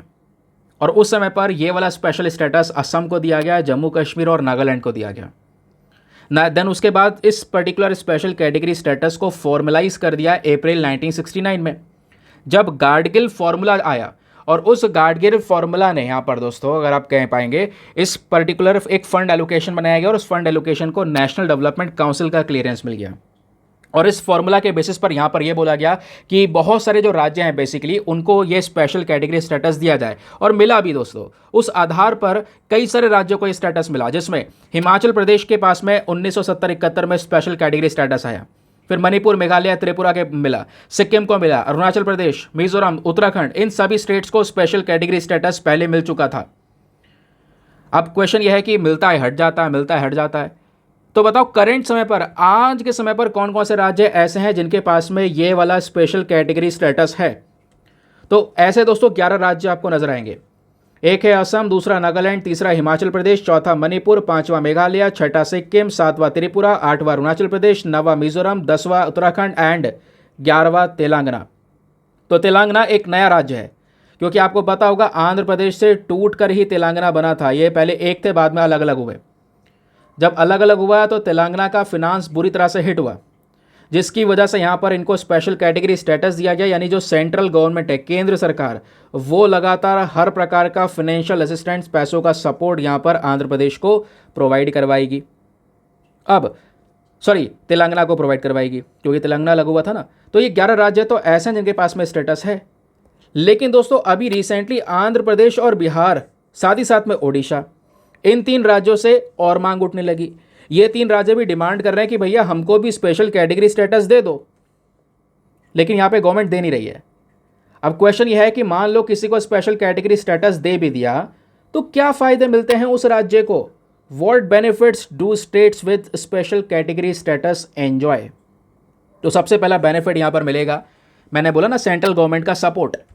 90% फॉर्म में ग्रांट्स मिल जाएगा, पैसों का सपोर्ट मिलेगा। कोई अगर सेंट्रल स्पॉन्सर्ड स्कीम्स है जहाँ पर केंद्र सरकारी पैसा खर्च करिए, 90% तक पैसा केंद्र सरकार खर्च करेगी, स्टेट गवर्नमेंट को कुछ करने की ज़रूरत नहीं है। Plus special plan assistance provide करना, अलग अलग प्रोजेक्ट्स के लिए पैसा देना, प्लस जो ये स्टेट गवर्नमेंट टैक्सेस पे करती हैं उस टैक्स में छूट देना। तो हर चीज़ में छूट मिल रही है उनको, तो बहुत सारा पैसा, बहुत सारा फंड वो बचा पा रहे हैं स्टेट गवर्नमेंट, और पैसा आ भी रहा है उनके पास में। तो ये इस वजह से ये पहला फ़ायदा मिलता है स्पेशल कैटेगरी स्टेटस का। क्वेश्चन ये है कि बिहार और आंध्र प्रदेश क्यों मांग कर रहे हैं फिर इसकी? तो रीज़न सुनिए। बिहार की जब बात करें तो बिहार इस प्रकार के स्टेटस की मांग लंबे समय से कर रहा है, और यहाँ पे बिहार और झारखंड एक समय पर एक हुआ करता था, आपको पता होगा। बाद में साल 2000 में बिहार झारखंड अलग अलग हो गए, 2 राज्य बन गए, और बिहार दोस्तों गरीब वाले राज्य में आ गया, पूरे स्टेट में आ गया, क्योंकि झारखंड सारे मिनरल रिच रिसोर्सेस ले गया। ठीक है, अब कोल वगैरह आप देख पाओगे झारखंड में भरपूर मात्रा में। फिर एस्टिमेटेड यहाँ पर यह है कि लगभग 52% के आसपास जो बिहार की पॉपुलेशन है उनके पास में प्रॉपर हेल्थ, एजुकेशन और लिविंग स्टैंडर्ड्स नहीं हैं, तो कहीं ना कहीं यहाँ पर बैकवर्ड कैटेगरी में है। तो स्पेशल कैटेगरी स्टेटस भी तो ऐसे राज्यों को दिया जाता है। तो वो यहाँ पर यही बोला गया कि बिहार कई सारे क्राइटेरिया को मीट करता है इस स्पेशल कैटेगरी स्टेटस के, तो इस चक्कर में हमें भी यहाँ पर यह स्टेटस मिलना चाहिए। समझ गए? तो बिहार की बात हो गई। फिर अब बात आती है आंध्र प्रदेश की। भैया आंध्र प्रदेश क्यों मांग कर रहा है? क्योंकि साल 2014 में आपको पता होगा, जैसे मैंने बोला, आंध्र प्रदेश और तेलंगाना अलग अलग हो गए, 2 राज्य बन गए। पहले एक ही थे, हैदराबाद भी जब एक ही था तो उसमें ही आता था, लेकिन जब दोस्तों अलग अलग हुए तो आंध्र प्रदेश को बहुत बड़ा लॉस हुआ। हैदराबाद अलग हो गया, बहुत सारा डेवलपमेंट वहीं था। तो करंट समय पर आंध्र प्रदेश केवल एक एग्रीगेरियन स्टेट बचा हुआ है, यानी एग्रीकल्चर के ऊपर उनकी इकॉनमी चल रही है, इकॉनमी लो है, रेवेन्यू को लेकर इश्यूज़ हैं। इस चक्कर में यहाँ पर जो स्पेशल कैटेगरी स्टेटस है, इसके माध्यम से इनकी सरकार को बहुत फ़ायदा मिलेगा, आंध्र प्रदेश की स्टेट गवर्नमेंट को फ़ायदा मिला जाएगा। तो इस वजह से यहाँ पर ये भी स्पेशल कैटेगरी स्टेटस की मांग कर रहे हैं। ठीक है, ये मैंने आपको बता दिया कि क्या क्या बेनिफिट्स यहाँ पर मिल सकते हैं। लेकिन क्वेश्चन ये है कि हम क्यों नहीं देना चाहते? क्योंकि दोस्तों अगर आप देख पाओगे कई सारी अलग अलग रिपोर्ट्स आ चुकी हैं, भले ही कोई से भी जो पहले के फिनांस कमीशन है उन्होंने स्पेशल कैटेगरी स्टेटस की शुरुआत की हो, लेकिन जो 14वां फिनांस कमीशन है इसके अकॉर्डिंग बोला गया है कि ये स्पेशल कैटेगरी स्टेटस का जो बर्डन है वो केंद्र सरकार पे पड़ेगा। भाई केंद्र सरकार कहाँ से देगी वो इतना सारा पैसा, इतना हज़ारों करोड़ों रुपए की बात होने वाली है, फिर रिसोर्स का गैप क्रिएट होगा। और चलो यहाँ पर स्टेटस दे भी दिया तो कल फिर एक नया राज्य फिर उठकर आ जाएगा कि हमें भी स्पेशल कैटेगरी स्टेटस दो। ये भी एक बहुत बड़ा इशू हमारे लिए होने वाला है। ठीक है, तो इस चक्कर में गवर्नमेंट सोच रही है कि जितना ज़्यादा बचा जाए स्पेशल कैटेगरी स्टेटस देने से उतना बच पाएँ, वो सही रहेगा। समझ गए? आगे आते हैं ना दोस्तों। आई होप आपको मज़ा आया है आज के एडिटोरियल डिस्कशन में। एडिटोरियल नहीं, न्यूज़ और एडिटोरियल दोनों चीज़ें यहाँ पे हमने कवर की हैं। आज यार मॉर्निंग वाला वीडियो मैं लेकर आ नहीं पाया हूँ, बट कंटेंट रेडी है, थोड़ी देर में पब्लिश कर दूंगा। उसके अलावा प्लेसेस इन न्यूज़ का वीडियो रेडी कर लिया है, वो भी आपके पास में आ जाएगा। तो जल्दी जल्दी बहुत सारी और भी चीज़ें मैं चैनल पर अपलोड करूँगा जो आपके एग्ज़ाम में बहुत हेल्प करेगी। ठीक है, फिर छोटे छोटे स्पेशल वीडियोज़ भी हम लेकर आया करेंगे। तो अभी के लिए आएंगे हम अपने वर्ड ऑफ द डे के ऊपर में। आज का वर्ड ऑफ द डे क्या है दोस्तों? वो है एक्सटेन्युएट। अब ये एक्सटेन्युएट का मतलब क्या है? इसका मतलब है to lessen the effect of something, किसी चीज़ का असर कम कर देना या कम करना, उसको बोलते हैं एक्सटेन्युएट। अब एक इंपॉर्टेंट वर्ड है, इसी का यूज़ करना है दोस्तों। अब कहीं पर बात आई किसी चीज़ को रिड्यूस करने की, कम करने की, या किसी का कह सकते हैं जो इफेक्ट, किसी चीज़ का असर कम हो रहा है, तो आपको यहाँ पर एक्सटेन्युएट वर्ड का ही यूज़ करना है।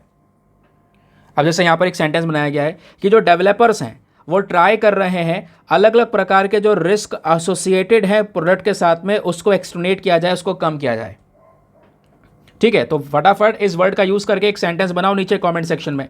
प्लीज़ रिक्वेस्ट है यार सभी लोगों से, आप सभी लोग मिलकर एक सेंटेंस बना सकते हैं, है ना? क्योंकि 30-40 हज़ार लोग अगर वीडियो देख रहे हैं तो मैक्सिमम 1000 के आसपास में एक्सपेक्टेशन है कि हाँ वो यहाँ पे कमेंट कर सकते हैं एक वर्ड का यूज़ करके सेंटेंस बनाकर, जो कि आपको वोकैब में हेल्प करेगा। क्योंकि यूज़ करोगे तभी हैबिट बनेगी, यूज़ नहीं करोगे तो बेकार है। मैं पढ़ के चला जाऊँगा, सॉरी मैं पढ़ा के चले जाऊँगा, आप पढ़ के चले जाओगे, कोई फ़ायदा नहीं होगा। तो इस चक्कर में यूज़ करना ज़रूरी है इन वर्ड्स का। यूज़ करो, वोकैब, एसे, मेंस आंसर राइटिंग, बहुत सारी चीज़ें हैं जहाँ पर आपको हेल्प मिलने वाली है दोस्तों। ना अब आता है कंसिडर द फॉलोइंग स्टेटमेंट्स, यानी हमारा यूपीएससी का प्रैक्टिस क्वेश्चन जो स्टार्टिंग में दिया गया था, इंटरेस्टिंग था। 2 स्टेटमेंट है, बताइए दोनों में से कौन सा स्टेटमेंट सही है, ये आपसे पूछा गया। पहला यह था कि भारत सबसे बड़ा एक्सपोर्टर है गारमेंट्स का। क्या दुनिया में सबसे ज़्यादा कपड़ा हम एक्सपोर्ट कर रहे हैं? नहीं। कल हमने पढ़ा था कि हमारी जो ये एक्सपोर्टिंग इंडस्ट्री है, गारमेंट इंडस्ट्री, वो एक्सपोर्टिंग के मामले में प्रॉब्लम फेस कर रही है। कुछ और कंट्रीज़ हैं, बांग्लादेश है, वियतनाम है, जो भर भर के एक्सपोर्ट कर रहे हैं, बट इंडिया को कोई ज़्यादा फायदा हो नहीं रहा। तो पहला स्टेटमेंट गलत है दोस्तों। दूसरा स्टेटमेंट बोलता है कि जो टेक्सटाइल सेक्टर है दोस्तों, एक ऐसा सेक्टर है जिसको प्रोडक्शन लिंक्ड इंसेंटिव स्कीम में कवर किया गया है। ये बिल्कुल सही बात है। मैंने आपको बताया भी था कि केंद्र सरकार 2020 या 21 में यहाँ पर पीएलआई के अंदर में इस सेक्टर को कवर करती है। हाँ, भले ही यहाँ पर जो प्रोडक्शन लिंक्ड इंसेंटिव स्कीम है ये फेल सी हो गई है, बट कवरेज तो है ना, क्वेश्चन की डिमांड पूरी हो रही है। तो आपका यहाँ पर ऑप्शन नंबर 2 सही है, that is why option number B2 only is the correct answer. I hope आपको हर एक चीज़ बेहतरीन तरीके से समझ में आ चुकी है। मिलते हैं आपसे अगले वीडियो में। आज के लिए bye bye, have a nice day, thank you and Jai Hind.